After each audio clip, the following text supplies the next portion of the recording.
Update. Am I the a-hole for refusing to co-sign my sister's mortgage after my parents went behind my back? Original post. I, 28 female, have been busting my butt for years to save for my own house. I work in software, so I make decent money, but it still takes forever to build up a good down payment. Meanwhile, my younger sister, 25 female, is in grad school with barely any credit. Our parents, both mid-50s, found a house near them and decided she needs it. They made an offer without telling me, and now the deal only goes through if I co-sign.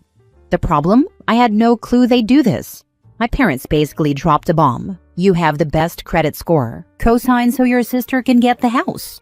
They also hinted I should chip in for the down payment because you've got the money. If I co-sign, I'll be on the hook if my sister can't pay. She's still in school, has debt, and zero backup plan.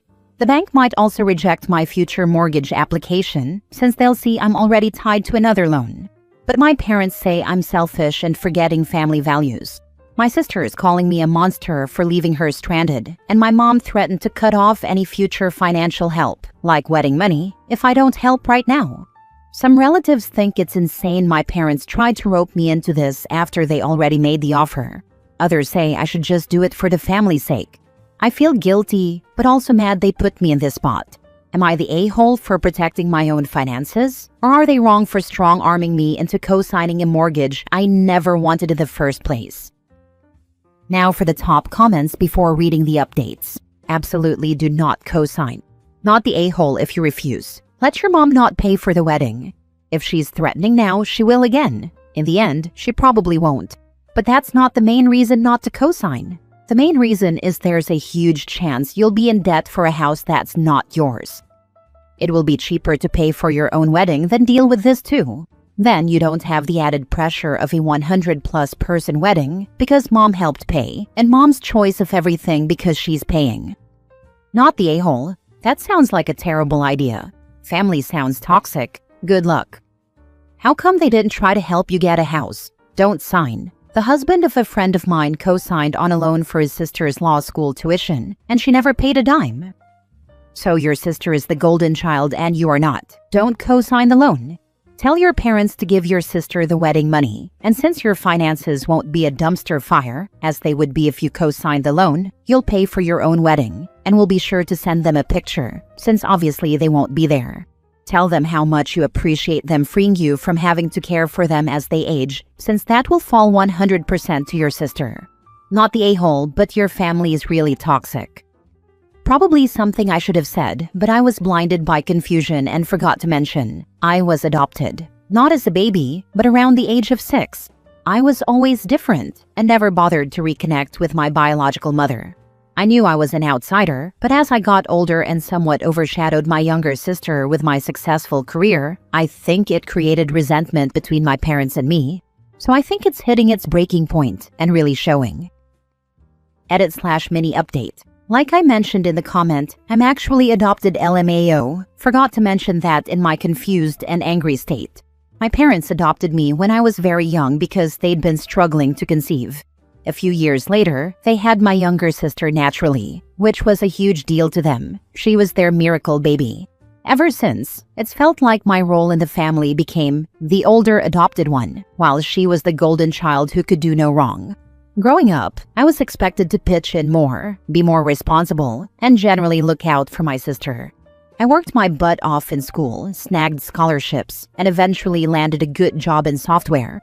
All the while, I felt like my family mostly saw me as the fallback option in case anyone needed financial or emotional support. Now that I'm actually building my own life, saving for a house, focusing on my career, I'm realizing how my success just makes me look like a bigger piggy bank to my parents.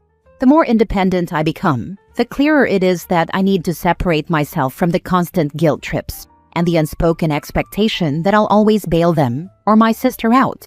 I love them, but I can't keep sacrificing my own future to maintain a dynamic where I'm never the priority. So thank you all for the wake-up call. Now for the first full update. Okay, so here's where I'm at. I'm absolutely not signing my sister's mortgage, and I'm definitely not pitching in for any down payment. This whole thing was the final push I needed to realize how messed up our family dynamic has been for ages. I mean, I've always known it was bad, but having them basically try to volunteer me and my finances without even asking just crossed the line I can't ignore anymore. I'm done. I've decided to cut ties. I'm already in the process of dropping any financial entanglements we might have, cutting off shared accounts, making sure they can't use my information for anything, and basically scrubbing them from my finances. My job lets me work remotely, so I'm planning to move out of state soon. That was always in the back of my mind, but now it feels urgent. I need space, distance, and a real shot at a normal life without the constant guilt trips. I'm also locking down my credit, freezing it, changing passwords, everything. I'm not taking any chance that someone might try to open a line of credit in my name. I've seen enough horror stories, and I'm not about to become one. Thankfully, I'm not alone in all this.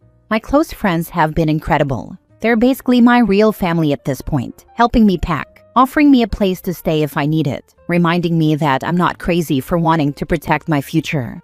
They've been the biggest source of support, and I'm honestly so grateful to have them in my corner.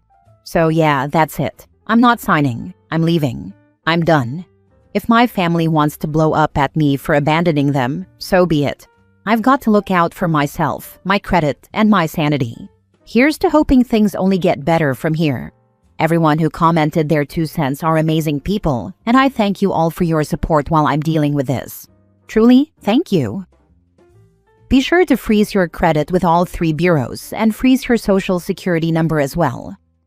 I would also contact the financial institution that is issuing the mortgage and tell them you're not involved in case they forge your signature. They have your social security number and may have already had the bank run your information. Second update. Okay, I was really hoping the last post would be the final one, but here I am. I didn't expect it to turn into a bigger mess. After deciding not to co-sign the mortgage for my sister, I started taking extra precautions with my finances, locking down my credit, pulling my full credit reports, like you all suggested. I wanted to be absolutely sure no one could use my information without me knowing. That's when I stumbled on an active credit card I didn't open. Some of you guys warned me, and I guess I wasn't fast enough to lock things down. It's been around for a couple of years now. It's been used, and I'm assuming my parents wanted to keep it from me with the intention of using it as leverage. As of yesterday, the statements show purchases that look a lot like household expenses. The billing address on file points right back to my parents' home. I confronted them via text because I'm currently a couple of hours away with a close friend. They claimed I benefited from these expenses, which doesn't make much sense. How could I have, when they never helped me with setting up my own apartment? Also, it explains why they assumed I'd be okay with co-signing. Turns out they've been using my credit for a while. Needless to say, I feel completely betrayed. This wasn't some tiny oversight. My parents have been quietly using my name to fund their expenses. Now I'm talking to a professional to figure out whether I should dispute the charges or close the account outright, without tanking my own credit in the process. It's nerve-wracking realizing how they went behind my back even before this mortgage BS. At this point, I'm even more determined to move out of state to get distance from all this. My job is thankfully remote-friendly, so relocating won't wreck my career. My friends have been amazing, offering support so I don't completely lose my mind. If it weren't for them, I'd be a mess right now. I'm not trying to be vindictive or overdramatic. I just need to protect myself. The trust is gone, and I don't see how I can maintain a healthy relationship with people who thought this was okay. It's sad, and I wish it didn't come to this, but I've got to prioritize my own future. I'll let you know if anything else major happens, but for now I'm focused on fully separating my finances from my family, getting ready to move, and making sure I don't pay the price, credit-wise, for something I never agreed to. It's scary, but I'm hoping it'll be worth it to finally have a life and a credit score of my own. Well, if they opened credit in your name, that is considered identity theft. You should file a police report. Let the chips fall where they may. This, police report. This will get the account removed from your credit and make sure you are not responsible for the bill and your credit doesn't take a hit. File a police report. Call the credit card company and file a fraud report. Give them the police report number. Have the account shut down and closed immediately. This will restore your credit. Hang in there. Don't forget to check with check systems to make sure they haven't used your name to sign leases or utilities that won't show up in a regular credit bureau check. Now for the latest update 10 months later. Last year, I cut my parents off and thought that was the end. They tried to force me to co-sign a mortgage for my younger sister, called me selfish when I refused, and I found a credit card opened in my name at their address. I froze my credit, shut everything down, moved out of state, and told myself, "Done, no more access." I was wrong. This week, a letter from the county recorder showed up about a newly recorded deed of trust with my updated address. I pulled the record, my full legal name as co-borrower, a signature that's supposed to be mine, and a hometown notary stamp. I did not apply for this loan. I did not sign this loan. I was not even in the same state the day they claim I sat with a notary. I called the lender's fraud department and asked for the e-sign audit trail. The IP used for my signature, my parents' Wi-Fi. I emailed the notary. She replied in writing that she saw me over FaceTime and matched my ID from a photo my mom provided. That is not legal. I didn't do my job, and now I'm part of a crime. Here's what I have. The deed listing me as co-borrower, the fake signature and stamp, the lender's e-sign audit with their IP, records placing me out of state, and last year's police report from the secret credit card. So I acted. Filed a police report for identity theft and forgery with exhibits. Filed a state notary complaint with her written admission. Filed an FTC identity theft affidavit. Sent a fraud packet to the lender demanding removal of my name and treating the acknowledgement as defective. Extended my 7-year fraud alert, refroze all bureaus, locked my USPS address, and opened a P.O. box. Retained a lawyer. Sent my parents a written cease and desist, stay out of my finances. All contact is email only. I'm not giving them time to fix it quietly. I'm not offering a refinance window. I'm not protecting them so my sister doesn't have to move. If this loan collapses, it's because they built it on my stolen identity. That's on them. But she'll lose her house. If your roof depends on a forged co-borrower, you never had a house. You had a countdown. This is absolutely ridiculous, and I feel like I'm out of my mind. I thought this was all behind me. Guess not. I've had some amazing help over the last year trying to piece my life back together, but things are so crappy right now. I don't care if she ends up homeless. Screw them. I'm so done. I think the sister losing her home is the least of her worries. All 3 of them could wind up in jail and find a ton of money they'll spend a very long time paying off. The notary could face charges too, possibly if she knowingly committed fraud. I wasn't clear if the family faked an ID with OP's info but the sister's picture, or if she knew this wasn't legitimate. At the very least, she should lose her job and her certification to be a notary. No way does the lender she works for want to risk their institution having a reputation for signing off on fraudulent mortgages. Yikes on a bike. Why is it so damn easy to open credit cards in other people's names in the US? In my country, you have to have 20 different forms of ID, 10 years of employment history, a clean background check, and the personal handshake of a notary public still ringing in your hand before a bank even considers offering you one. The risk is on the lender, since they can't enforce the debt against the person whose identity was stolen. It's a risk they're willing to take because it doesn't hurt their overall portfolio enough if they have to write off some debt for identity theft. Basically, it makes business sense to allow easy access to credit, even though you'll have to write some off due to identity theft or people not paying it. The interest from the people who do pay outweighs the problematic accounts.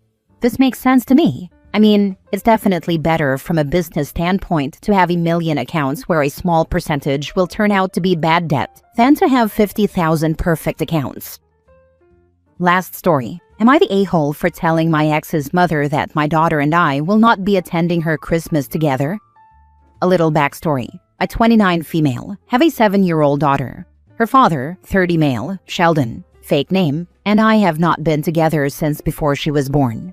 I broke it off with him shortly after I found out I was pregnant. He's a guy who basically only cares about playing video games, whether the Wi-Fi is working, and if he can beat his meat stick to pictures of anime women. I realized early on that, no thank you. We broke up. That was a crap show and a half. I had my daughter, and after a while, I let his mom and stepdad into our lives for my daughter's sake. Flash forward a bit, and we all pretty much get along now. It's just been my daughter and me for basically her whole life. I've never been in a serious relationship during her lifetime or anything. Every holiday we've spent with Sheldon's mom and stepdad, and it's been pretty great. His mom is quite a bit overbearing. To this day, she still calls me every day, multiple times a day, to talk to me about my daughter and to talk about her day. Even though I've told her we don't need to talk every single day, she still calls and gets upset if I don't answer, always with the excuse, I'm just checking on my beauties. Move on to the present day, and I've entered into a pretty serious relationship with a guy for the first time. So serious that he and I have been talking about moving in together soon. I've been hinting to Patricia, fake name for Sheldon's mom, that this year, the holidays are going to be different, that the dynamic is going to change. She told me she completely understood. Turns out she didn't. She's been asking me what we should do at Christmas time. I've told her that whenever she's going to do her Christmas, my daughter's more than welcome to come and spend that day with them. I'll pick her up and we'll do our own thing after that. I told her I'd like to start building new traditions and things with my new partner. She continues to insist that there are no enemies in that house and that my boyfriend can come for Christmas. I told her I appreciate that, but it's still super weird and awkward since Sheldon still lives there as well. My boyfriend does not like Sheldon at all, mainly because he's a POS father and doesn't even pay child support like he's supposed to. He really has nothing to do with my daughter unless it's for show in public. Patricia is very upset that we will not be there together for Christmas. Would I be the a-hole for sticking to this boundary? Not the a-hole. You're dealing with an enthusiastic grandma who has loved having her granddaughter in her life. But you also need to have space to build your own life. She's going to be disappointed and hurt either way. That's just how grandmas are. Be consistent with your choice to decline the invite, but be kind. And good luck. Not the a-hole. Patricia has to learn, and whatever feelings she has are hers to work through. She can be nice enough, but if my son wasn't being responsible for the child I care so much for, he'd be getting a reality check. Whatever she's doing isn't right. You have every right to create your own traditions, and it's honestly really considerate of you to let them have a role in your child's life without drama. Thank her for being inclusive and hold the boundary. I really wish she gave any consequences or anything to her son. He has skipped from job to job and has never held one for more than 6 months in the past 7 years. She always brags to me that she's so proud of him for all the things he's doing whenever he does have a job, and that he's doing so well with my daughter when she's over there. Meanwhile, I've had my same job for 5 years, building my career, paying all of my own bills, and I am the primary caregiver for my daughter. If I have anything negative to say about him, then I'm the bad guy. I honestly don't know what type of hold she has on me, but I've just put up with all of this for the past 7 years. The real kicker is Sheldon is so disrespectful to her, but at the same time, he can do no wrong. For example, he defaulted on his car loan, so she put it in her name, paid it off, and gave the car to him. He owes over $3,000 in back child support, yet he just bought himself a new PS5 after starting this latest job, and I'm supposed to be proud of him because he's trying?